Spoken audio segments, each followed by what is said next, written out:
Bienvenue sur Europe 1 et bonjour Yannick Jadot. Bonjour Sonia Mabrouk. Anne Hidalgo souhaite donc l'organisation d'une primaire de la gauche, vous appelant, vous et d'autres, à y participer. Vous n'avez pas encore réagi, vos arguments sont attendus. Que répondez-vous ce matin à cette proposition ? J'ai écouté comme tout le monde Anne Hidalgo. Elle prend acte de l'impasse de sa candidature.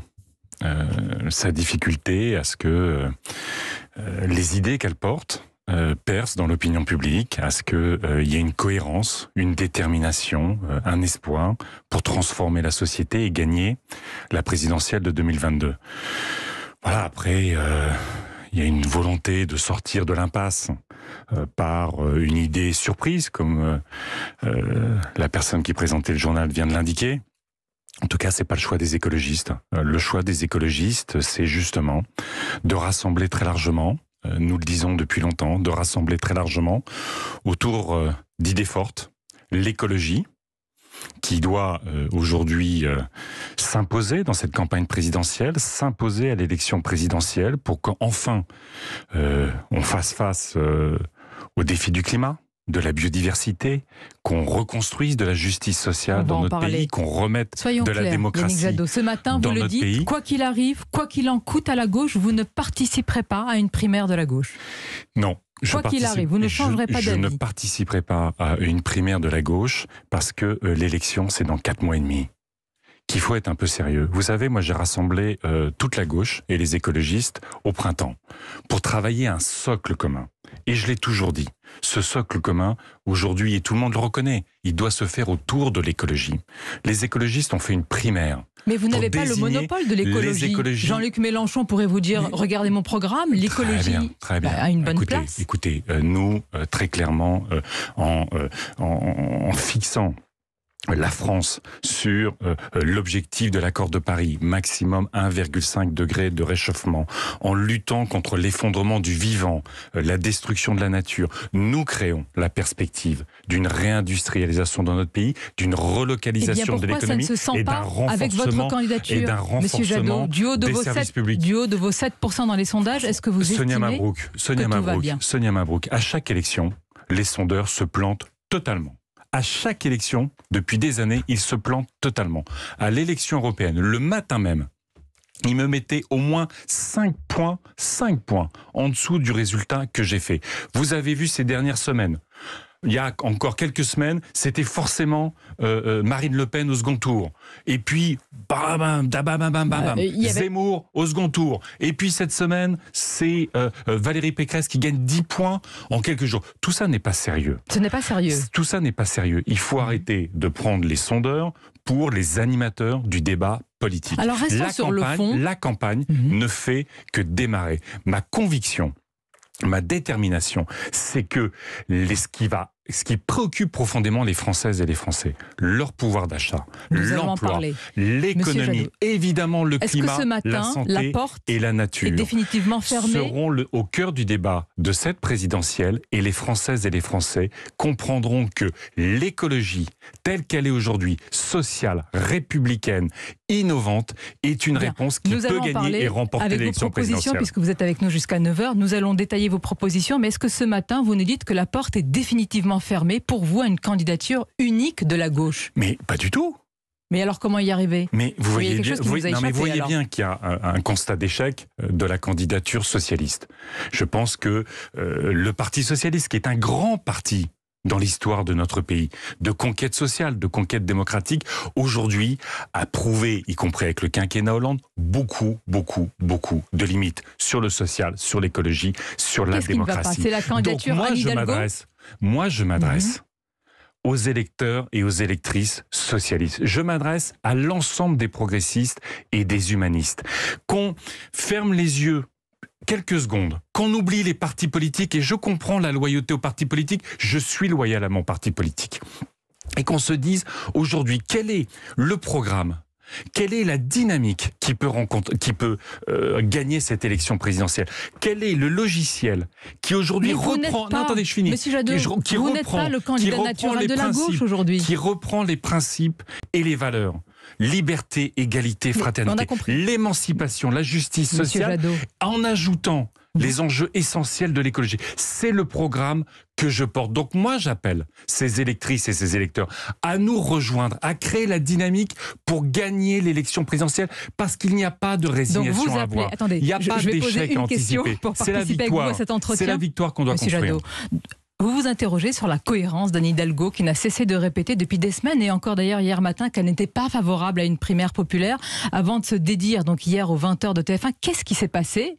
Vous parlez, je suppose, à un moment. Un constat d'échec. Je pense qu'elle prend entre le matin et le soir. Écoutez, je pense qu'à un moment donné, elle a pris acte que sa candidature ne portait pas l'espoir. Pourtant, sa candidature ne pouvait pas rassembler. Elle ne va pas se retirer si la primaire n'a pas lieu. À un moment donné, vous ne pouvez pas faire campagne en prétendant vouloir rassembler et être le plus petit dénominateur commun. Là, moi, j'appelle les socialistes à ne pas avoir une candidature quoi qu'il en coûte de notre perspective de victoire, quoi qu'il en coûte du rassemblement, quoi qu'il en coûte de l'urgence climatique, de l'urgence sociale, de l'urgence démocratique dans laquelle est notre pays. Et donc, encore une fois, mais vous vous rendez compte ce matin, un électeur de gauche qui nous entend, mais il ne sait plus où il habite, il se dit mais qu'est-ce qui est en train de se passer? C'est la panique à gauche. À ces électeurs de gauche, et au-delà, parce que l'écologie, vous l'avez bien compris, à la fois prend ses racines dans ses combats pour l'égalité, dans ses combats démocratiques, dans ses combats sociaux. Mais elle dépasse ces combats en amenant la question du vivant, la question du climat, et la question de l'Europe, d'autres questions. Et donc je dis à ces électrices et ces électeurs qui, incontestablement, le paysage politique est confus, je leur dis, choisissez la clarté. Mais pourquoi vous ne vous soumettez pas à une primaire ouverte? Ils auront le choix, ces électeurs socialistes. Choisissez la clarté d'un projet fort, ces électeurs cohérent, déterminé. Socialistes auraient le choix lors d'une primaire. Pourquoi ne pas vous y soumettre? Moi j'ai fait une primaire. J'ai déjà fait une primaire. Vous savez, il y a 5 ans, quand les écologistes ont pris la responsabilité de retirer leur candidature à l'élection présidentielle. Ils n'ont pas essayé de trouver un tour de magie ou un tour de passe-passe en disant « Ah ben les socialistes sortent de leur primaire, peut-être qu'on peut envisager le retrait de notre candidature, mais refaisons une primaire et comme ça on se parle entre nous et on ne parle pas aux Français. » Eh bien, le panache que nous avons eu il y a 5 ans, c'est de retirer notre candidature, de discuter du projet et de partir ensemble à la conquête. Eh bien, j'appelle les socialistes aujourd'hui, conscients de leur faiblesse, conscients de leur histoire. Et moi, encore une fois, je veux dire la force des combats qu'ils portent. Je veux leur dire que le rassemblement, la dynamique, la perspective historique Jadot, pour la France au XXIe siècle, c'est l'écologie. Le 29 mars, c'est le même Yannick Jadot qui est face à moi aujourd'hui. Il dit « Si nous y allons diviser, nous n'aurons aucune chance de gagner ». Qu'est-ce qui a changé entre le 29 mars et aujourd'hui? Mais je dis exactement la même chose, Madame Mabrouk. J'ai jamais dit le 29 mars, il faut faire une primaire populaire. Donc vous pensez que c'est derrière vous? Si vous prenez toutes mes déclarations, qu'est-ce que je dis? Il faut se rassembler, il faut travailler un programme commun, il faut travailler un socle commun. Mais je l'ai toujours dit, il n'y a pas d'alternative pour le camp du progrès à un projet écologiste, parce que c'est aujourd'hui le projet écologiste qui met Jean-Luc Mélenchon vous dira sur l'hôpital public. Mais on a des différences avec Jean-Luc Mélenchon, assumons-les. Mais il y a un socle écologique qui est aussi puissant. On va parler aujourd'hui, et nous on a déjà dit notre projet pour l'Europe dès hier, notamment sous la présidence française de l'Union européenne.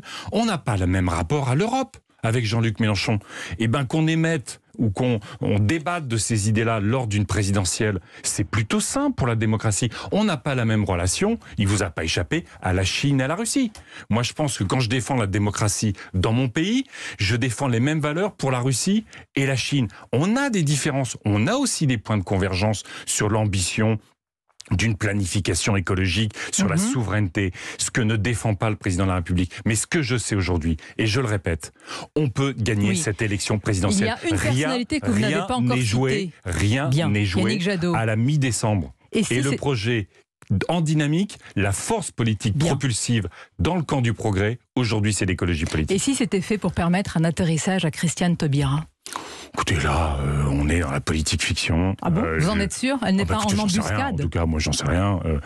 C'est une candidature sérieuse. C'est une personnalité qui peut séduire à gauche. Mais peut-être.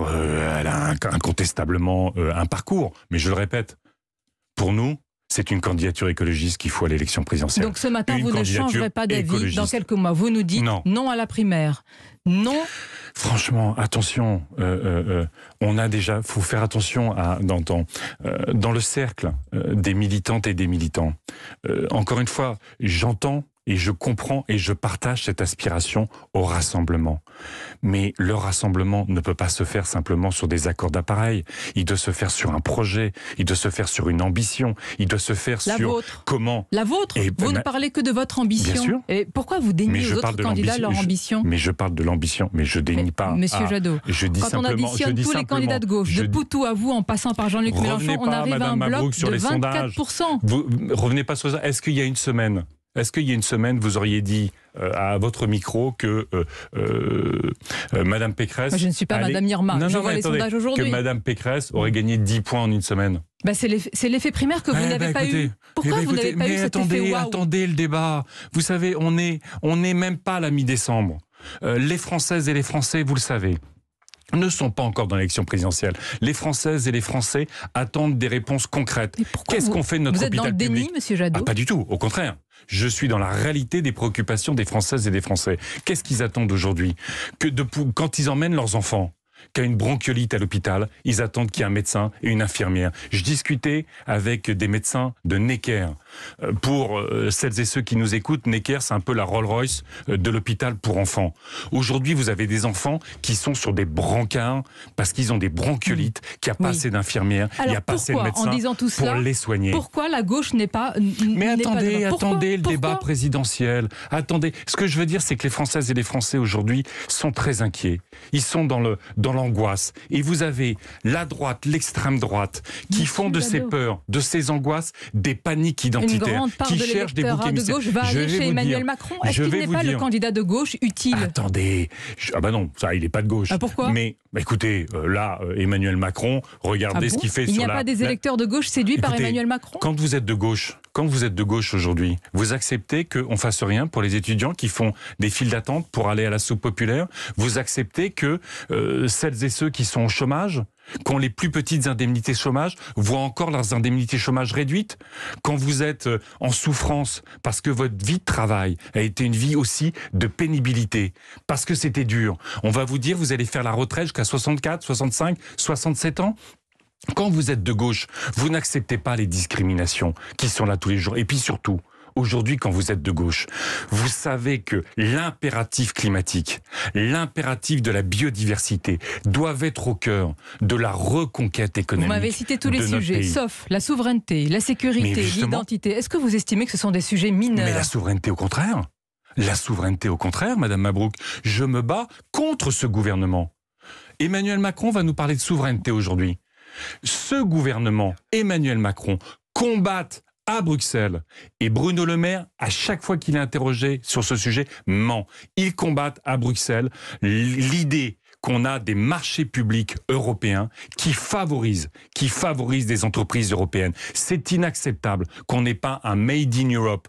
À l'américaine, un Buy European Act. C'est-à-dire qu'on privilégie dans la commande les entreprises européennes. Eh bien, vous savez combien on dépend de l'extérieur sur les médicaments, sur les vaccins, sur l'énergie, sur l'industrie. Eh bien, ce gouvernement, ce président de la République combattent la souveraineté industrielle européenne. Nous la mettons au cœur de notre projet. On défend les usines pour qu'elles ne ferment pas parce que c'est de l'emploi en milieu rural, c'est des territoires qui vont se désertifier. On va poursuivre l'entretien, Yannick Jadot. C'est ça l'écologie. On va en parler. C'est la nouvelle industrie, c'est la relocalisation de l'économie, mais une économie intelligente, responsable écologiquement et socialement. On va aller dans le cœur de vos propositions, on va marquer une pause, mais une question, est-ce que vous aimez le foie gras ? J'aime le foie gras, artisanal. Vous savez, il y a du foie gras. Vous aimez le foie gras ? Mais le problème, vous en avez parlé avec les maires écologistes qui veulent le bannir des réceptions officielles et le maire de Lyon qui incite les restaurateurs à réfléchir à cette limitation. Vous savez, je pense que l'argent public ne doit pas particulièrement servir à ce qu'on serve du foie gras dans les cocktails. Valoriser nos produits, nos savoir-faire. Attendez, valoriser nos produits, c'est ne pas bien dépenser notre argent. C'est un produit, quand il est un produit de qualité, c'est un produit qui est un produit de luxe aussi, qu'on prend pour les fêtes. Ah, moi, je ne sais pas si vous, peut-être, vous prenez, ne me faites pas, du foie gras ne me faites au pas petit ça. déjeuner. Monsieur Jadot, une fois, non, mais pour les Françaises et les Français, une fois par an, vous allez nous dire que vous voulez l'interdire pour cela. Le problème, c'est pas le foie gras. Le problème, c'est le gavage dans les conditions industrielles. Est-ce que le problème, c'est pas l'interdiction? Toujours interdire par les maires écologistes. Interdire le foie gras, remplacer les sapins par du plastique, bientôt ne plus dire le Père Noël parce que c'est non-genré. Madame Mabrouk, dans ce studio, on ne fume pas, pourquoi on ne fume pas? C'est interdit. Ben voilà, c'est interdit, c'est grave. Vous êtes contre cette interdiction? Vous allez interdire le foie gras comme vous interdisez non. J'ai dit moi mon problème. Je savais pas que c'était mauvais pour la santé. Non, ce que j'ai dit, c'est que l'interdiction, si ça sert l'intérêt général, ça peut avoir du sens. Le problème n'est pas le foie gras, c'est le gavage industriel. Et vous savez que j'ai pris l'engagement qu'on sortirait de cet élevage industriel qu'on voit sur les vidéos, où les animaux sont tellement maltraités que jamais ils ne voient l'extérieur. Et ben moi, je veux des paysans avec des animaux qui voient l'extérieur, qui voient la nature, qui sont respectés et que j'adore tellement la gastronomie française et je dois dire assez le vin français, mais le vin bio et nature que nous en profiterons tous à Noël. Nous en profiterons tous à Noël. À tout de suite. Jadot, le candidat Europe Écologie Les Verts à la présidentielle, et l'invité d'Europe Matin, Mathieu Bock-Côté, nous a rejoint. Bonjour Mathieu. Bonjour. Yannick Jadot, on va prolonger l'entretien avec vous. On va parler de là où vous situez le curseur, le barycentre de votre campagne, parce qu'on a l'impression que ça a un petit peu bougé ces dernières semaines. On parlera aussi peut-être de l'envie de primaire aussi d'une partie des militants verts. Il y a une tribune qui circule, qui a rencontré un certain succès, et on voit des signatures de verts, notamment de célèbres, qui l'ont rejoint. On a déjà pas mal abordé la question de la primaire. Oui, mais je voudrais... Non, mais... Si on peut parler de ce qui intéresse les Françaises et les Français. Justement, les grandes propositions que vous portez, notamment sur le logement, puisque vous vous êtes exprimé en profondeur sur ce thème-là, mais peut-être continuons d'explorer la situation politique. Mathieu Bock-Côté avait des questions à vous poser, notamment vis-à-vis de la droite. Je vous laisse démarrer, Mathieu. Alors, la droite a réussi à imposer relativement ses thèmes ces derniers temps. Vous l'affirmiez récemment. Éric Zemmour, Marine Le Pen, et vous dites Valérie Pécresse elle-même serait extérieure à la droite républicaine aujourd'hui. C'est un de vos propos. Ça fait environ 50% de l'électorat. Est-ce que 50% des Français aujourd'hui sont extérieurs aux valeurs républicaines? Je crois pas. Je crois que les Françaises et les Français sont très inquiets. On a ce qu'on appelle une crise de l'avenir. C'est-à-dire que on voit les jeunes, pour 2/3, ce qu'on appelle l'éco-anxiété, c'est-à-dire l'angoisse absolue du chaos climatique qui pourrait venir si on n'agit pas, de l'effondrement de la biodiversité. Vous savez que pour beaucoup de parents aujourd'hui, ils considèrent que leurs enfants vivront moins bien qu'eux. Ce sont des ruptures dans l'histoire de l'humanité, de considérer que les enfants, ça va être plus difficile. Les pandémies, les crises financières, les attentats terroristes. Bref, il y a une crise de l'angoisse. Dans ce moment-là, vous avez deux options politiques majeures. La première option politique, c'est de trouver des boucs émissaires. C'est au fond de dire les Arabes, les musulmans à la mer. On s'en débarrasse. Il y a des responsables de tous nos problèmes. C'est pas ça la politique. Pour moi, la politique, c'est d'apporter des solutions. Et dans ce moment-là, dans cette campagne électorale-là, vous avez celles et ceux qui portent des pulsions mortifères. Celles et ceux qui portent des pulsions de haine, d'enfermement. Eh bien, moi, je serai dans cette campagne présidentielle celui qui porte, avec les écologistes, avec les progressistes, des pulsions de vie, des pulsions de fraternité, des pulsions d'entraide et des pulsions d'innovation. Le business du déclin. Le business du déclin, c'est certainement rentable pour un certain nombre de candidats. Ça peut pas être une ambition pour la France. Certains vous diraient probablement que vous n'avez pas le monopole du cœur et de l'humanité pour faire un clin d'œil à un ancien président de la République, mais permettez-moi d'insister. Vous dites que les Républicains sont à l'extérieur du périmètre, les LR sont à l'extérieur du périmètre républicain aujourd'hui. J'insiste vraiment, ça fait à peu près 50% des Français. Oui. Vous vous permettez de donner des brevets de républicanisme ou non? C'est quand même assez étonnant. Mais c'est quoi la République, monsieur? Je vous pose la question plutôt, puisque vous semblez considérer que certains sont extérieurs à la République. La République, c'est pas un musée, la République. C'est pas une commémoration. La démocratie, c'est pas seulement 50% des Français. La démocratie, la citoyenneté, c'est pas une langue morte qu'il faut figer, ou même il faut réécrire le passé. La République, la démocratie, la citoyenneté, liberté, égalité, fraternité, c'est une langue vivante. Ce sont, comme disait Jaurès, des actes de courage et d'audace. On est toujours en conquête de liberté. Moi, je porte un projet d'émancipation individuelle et collective. Mais quand vous avez une partie de la droite qui commence à dire... Est-ce qu'un Français sur deux est étranger aujourd'hui aux valeurs républicaines? Mais non, je viens de vous dire que non. Je veux vous dire... Mais attendez le débat. Je viens de vous dire qu'il y en a qui instrumentalisent et qui manipulent ces angoisses en leur disant il n'y a pas de solution, il n'y a pas d'avenir. Il n'y a pas d'avenir, c'est ça que dit une partie de la droite et de l'extrême droite. Il n'y a pas d'avenir pour notre pays, sinon de se réfugier dans un passé fantasmé. Pour moi, le passé, le monde d'avant, il est magnifique quand on parle de gastronomie, quand on parle d'avoir une gare qui nous permet d'aller au boulot ou de voyager à côté de chez soi, quand on avait un médecin de famille qui n'était pas à 1 heure et à 3 mois pour avoir un rendez-vous, mais à un quart d'heure et à 3 jours. Ça, ce passé-là, pour moi, il est très fort. Moi, je suis un amoureux des terroirs de notre pays, y compris quand les terroirs, c'est les lieux de vie. Un quartier, ça peut être un terroir, c'est pas simplement une zone rurale où on fait un bon fromage, un bon vin, comme on en parlait tout à l'heure. Donc, moi, ce que je veux, c'est réconcilier les Français avec leur avenir. Si on évite le chaos climatique en agissant, si on évite l'effondrement de la biodiversité, on crée de l'emploi. On crée de l'emploi là où on vit, sur la sobriété, la fin du gaspillage, sur les énergies renouvelables. On parlait du logement, sur l'isolation des logements. Vous vous rendez compte que, selon les derniers rapports officiels, vous avez 10% des Français qui, dans notre pays, sont obligés d'aller au Resto du Cœur ou dans une association pour avoir un colis alimentaire. Vous avez presque plus de Français qui souffrent de précarité énergétique. Et on a les solutions. Eh ben moi, je veux qu'on mette en œuvre les solutions plutôt que de foutre la trouille et de dire, au fond, il y a 10-15% de la population de notre pays, parce que elle a une couleur de peau qui n'est pas blanche, parce qu'ils n'ont pas le bon prénom. Et ben tout cela, faut les virer et ça résoudra tous nos problèmes. Je saisis la perche que vous nous tendez à propos justement du financement de votre programme, à propos du pouvoir d'achat. Je trouve que dans l'ensemble, vous avez le chéquier facile quand même, parce que vous proposez, parmi les propositions que vous faites, un chèque énergie de 400 € à 16 millions de Français. C'est 6,4 milliards cette simple mesure. Vous avez proposé... C'était 400 € aux 5,8 millions de familles qui bénéficient déjà du chèque énergie et 100 € à 15 millions supplémentaires. C'était ça, ma proposition. Bon, ça fait un peu moins cher. Vous proposez pour l'Europe de quasiment tripler l'enveloppe du Green New Deal, de le passer de 750 milliards à 2 milliards. C'est de l'emprunt. Mais comment financez-vous tout ça? C'est de l'emprunt. C'est de l'emprunt, ça s'appelle la BCE. Mais vous savez, vous avez raison. C'est l'argent magique. Non, mais attendez, non, c'est l'argent magique. Non, c'est de l'argent comme aujourd'hui les États-Unis, comme les grandes puissances aujourd'hui utilisent. Aujourd'hui, vous refinancez votre dette à 0%. Vous refinancez votre dette à 0%. Donc on parle de potentielles difficultés sur la dette à 50, 60 ans, mais en les refinançant en permanence à 0%. Mais vous savez que c'est peut-être pas éternel, ça. Attendez. La dette climatique, on ne va pas la rembourser. Aujourd'hui, si on n'agit pas dans les 5 ans qui viennent, on va aller vers des zones de turbulence qui vont profondément modifier toutes nos vies. On est déjà impacté, on l'a vu cet été. Les méga-feux, les inondations, les canicules, les sécheresses, on l'a déjà vu. Nos paysans souffrent déjà de ça. Bon.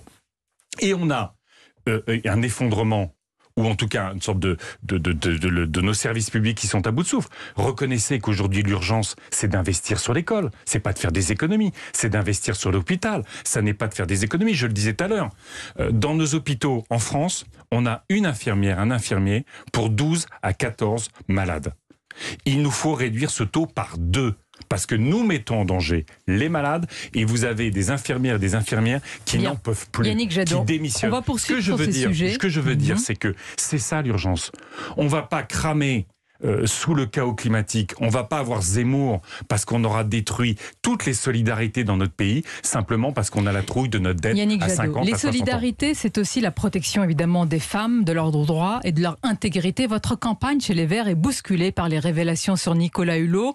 En fait, la question est de savoir qui ne savait pas sur son comportement envers les femmes. Les révélations se poursuivent. Hier, il y a eu une plainte pour des faits de viol d'une plaignante quand elle était mineure. Qui ne savait pas? C'était en quelle année, Madame Mabrouk? Il y a quelques années. Voilà. Qu'est-ce que ça change? Qu'est-ce que ça change? À la gravité des faits. Ah mais si, ça, si vous savez, nous, et vous savez les décisions que j'ai prises, moi je serai intraitable sur les violences faites aux femmes.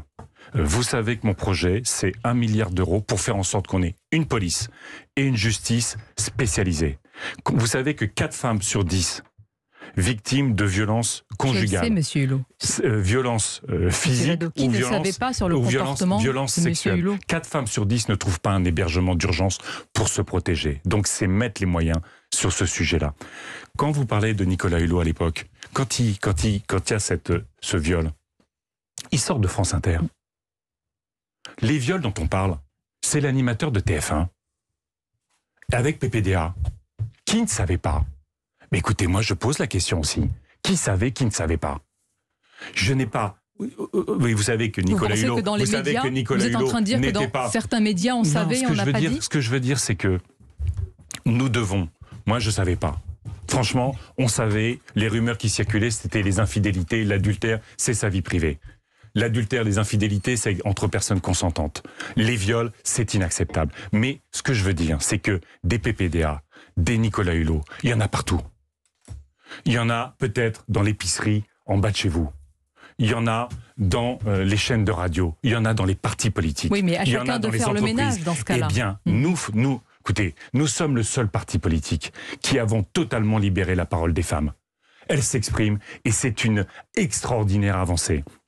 Et nous avons mis en place les dispositifs pour sanctionner quand il y a des violences sexistes ou sexuelles. Eh bien, j'aimerais que ce soit partout. J'aimerais que ce soit dans tous les partis politiques. J'aimerais que ce soit dans chaque entreprise. Que collectivement, on en arrête avec la tolérance, la complaisance vis-à-vis de tous les PPDA, de tous les Nicolas Hulot qui aujourd'hui abîment des vies, détruisent des vies et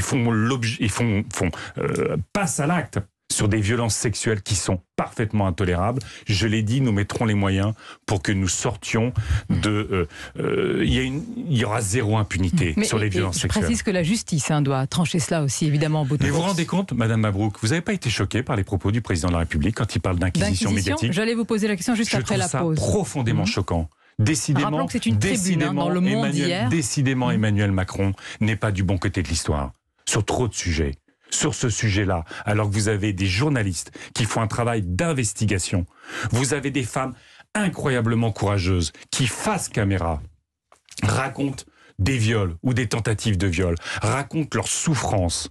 Et vous avez un président de la République qui parle d'inquisition médiatique après avoir organisé dans son gouvernement la protection de Nicolas Hulot. Mais on peut rappeler qu'il y a une justice pour cela. On comprend mieux pourquoi la grande cause du quinquennat sur les violences faites aux femmes ne se traduit pas en actes par ce gouvernement. Merci Yannick Jadot. On marque une très courte pause. L'entretien se poursuit dans Invité d'Europe Matin. Mathieu Bock-Côté. Alors, vous avez dénoncé il y a quelques jours les violences contre les militants d'SOS Racisme lors du rassemblement de Villepinte. Cela dit, des violences, il y en a eu d'autres ces dernières semaines, notamment la violence portée par les antifas qui se permettent d'agresser, les ministres d'extrême gauche qui se permettent d'agresser, qui arrivent avec des cocktails Molotov quelquefois, disait-on, au fameux meeting de Villepinte. Il y a Alice Coffin qui a dit que les violences étaient légitimes quelquefois, bien qu'inefficaces, pour être capable de contenir la venue d'Éric Zemmour et de faire taire. Est-ce que vous dénoncez la violence de tous les camps ou seulement la violence contre les militants d'SOS Racisme? Pour moi, la violence n'a jamais été un moyen d'expression politique. Tout simplement, vous savez... Donc la violence d'extrême gauche est aussi condamnable que la violence d'extrême droite? Là, je condamne toutes les violences, mais franchement, là on parle du meeting d'Éric Zemmour. Vous trouvez acceptable que des journalistes soient évacués d'un meeting? Mais d'aucune manière. C'est pas la question. Vous trouvez acceptable que quand une militante dit simplement, affiche son combat contre le racisme, vous avez vu les images des types qui balancent à coups de poing au visage d'une femme simplement parce qu'elle a un t-shirt de combat contre le racisme? Et donc, on est en démocratie. On doit pouvoir débattre, on doit pouvoir s'exprimer, on doit pouvoir, y compris, se confronter politiquement, mais pas par la violence. Aujourd'hui, malheureusement, dans le discours d'Éric Zemmour, il y a beaucoup de violence verbale qui se traduisent dans ces meetings par des groupuscules, dont certains sont des groupuscules néo-nazis, qui traduisent cette violence verbale en violence physique. Et il va nous falloir, monsieur, apaiser incroyablement ce pays. Il va nous falloir remettre un peu de bienveillance. Je l'ai dit. Vous parlez de violence verbale.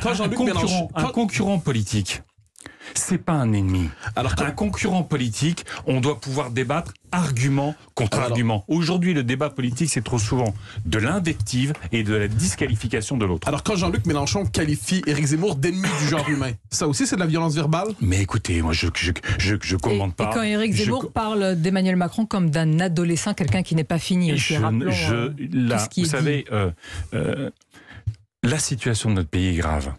Il y a une forme d'excitation morbide y compris autour d'Éric Zemmour, je trouve. Il y a une sorte un peu comme il y avait avec Trump il y a 5 ans. Au fond, tout le monde attend la nouvelle déclaration. Tout le monde regarde son meeting en disant, vous savez, quelque chose d'un peu morbide qui veut mettre la société au bord du gouffre en pensant qu'elle peut toujours se rattraper.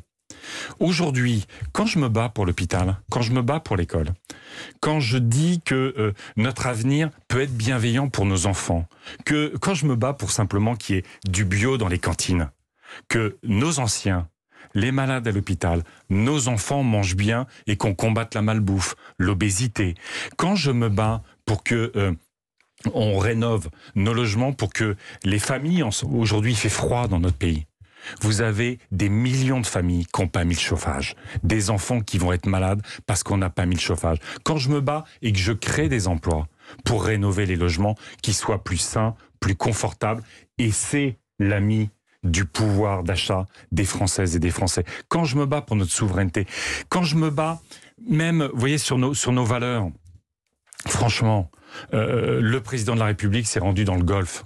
Alors, j'allais en parler. Vous avez exprimé votre honte suite à la vente record de Rafale aux Émirats arabes. De la honte, c'est ce que vous ressentez. Vous avez dit face à une telle vente qui va quand même bénéficier, vous venez de parler d'emplois, à des centaines et des centaines d'emplois en France. C'est vrai. C'est pas important ?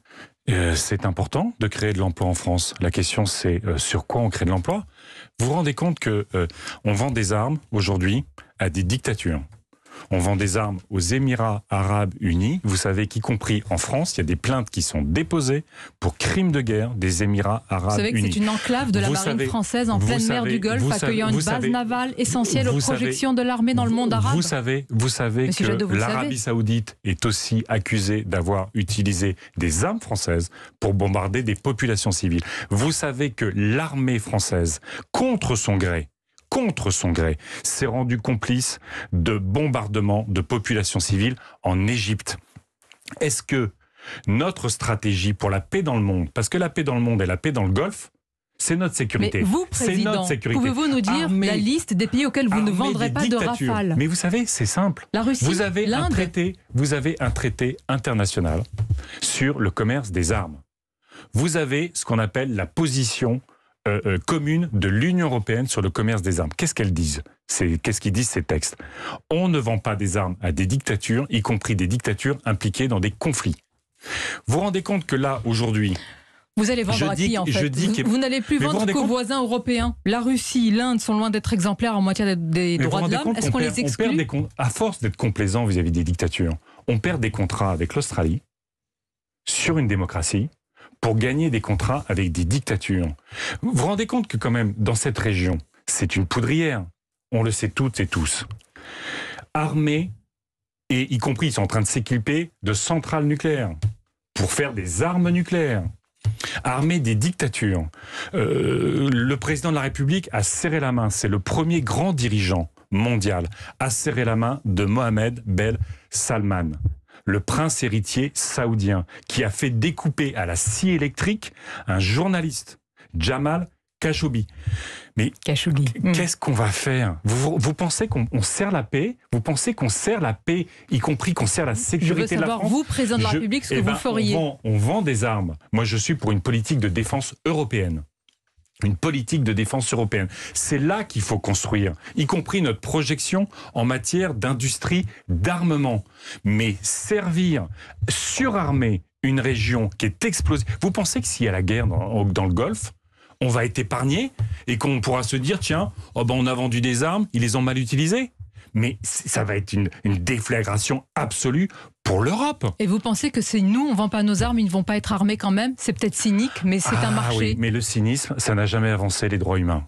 Vous savez, il y a toujours quelqu'un à un moment donné qui prend la responsabilité. Sinon, on n'aurait jamais arrêté l'esclavage, on n'aurait jamais arrêté les dictatures, on n'aurait jamais arrêté quoi que ce soit en se disant « Ah bah si, non, les autres le font pas, si comparaison vaut raison, Moi, la France que j'aime, la France que je veux, c'est une France qui, au XVIIIe siècle, était la lumière du monde sur la raison grâce aux Lumières. Au 19e siècle, était la lumière du monde sur la démocratie. Au 20e siècle, la première armée d'Europe. Au 20e siècle, la lumière du monde sur les conquêtes sociales. Eh bien, je veux que la France, y compris avec une Europe puissante, devienne la lumière du monde sur l'écologie et sur les valeurs que nous portons, historiquement et qui rendent les Françaises et les Français tellement fiers de notre pays. Voilà, une belle conclusion pour terminer cet entretien. Merci. D'être venu Merci sur à vous, Europe 1, Yannick Jadot. Yannick Jadot.